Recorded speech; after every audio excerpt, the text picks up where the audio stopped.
Say the name. Judas. Every language in the world has made it an insult. Traitor. Sellout. The man who kissed his teacher and handed him to soldiers for 30 pieces of silver. 2,000 years of contempt, and it still lands like a stone. The story is simple. Judas was one of 12. He walked with Jesus for 3 years. He heard the sermons on the Mount. He watched the dead rise and the blind see.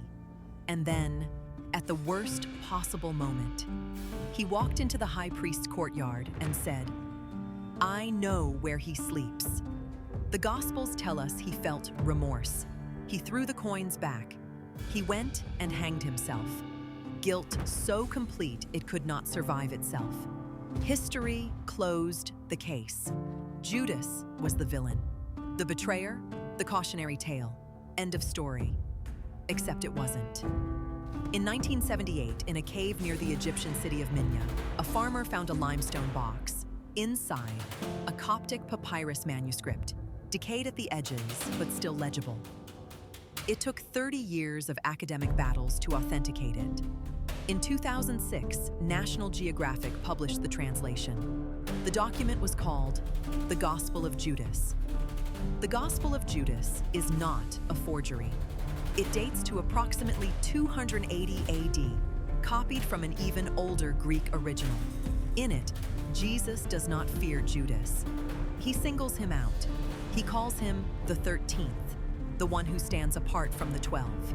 He says, "You will surpass all of them, because you will sacrifice the man who carries me."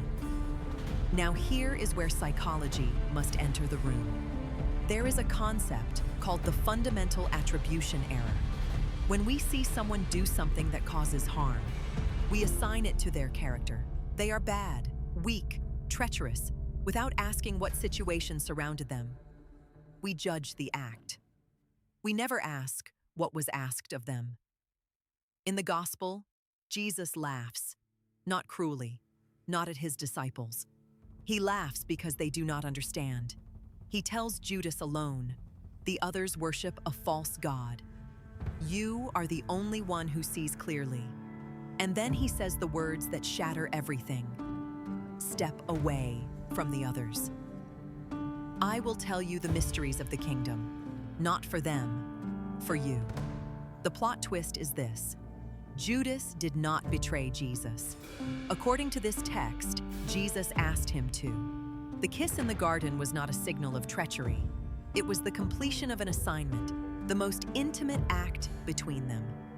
The one person Jesus trusted enough to bear the weight of being called monster forever, so that the story could unfold. Carl Jung called it the shadow, the part of ourselves we cannot accept, so we project it outward onto someone else, a person, a people, a name. The church could not carry the guilt of what happened on Calvary, so Judas carried it instead. The shadow needs a host. Judas became history's most willing scapegoat, or its most obedient servant. The Vatican suppressed the Gnostic texts for 1,700 years, not because they were lies, because they were dangerous. A Judas who obeyed rather than betrayed does not need to be forgiven. He needs to be understood.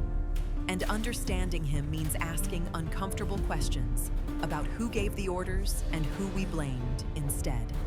History is written by those who survive. Judas did not survive. He left no gospel of his own, only this one, buried in sand, waiting. 2,000 years of silence, and then a limestone box, and a farmer, and a question that will not go away. What if the greatest act of love in history was called by the wrong name?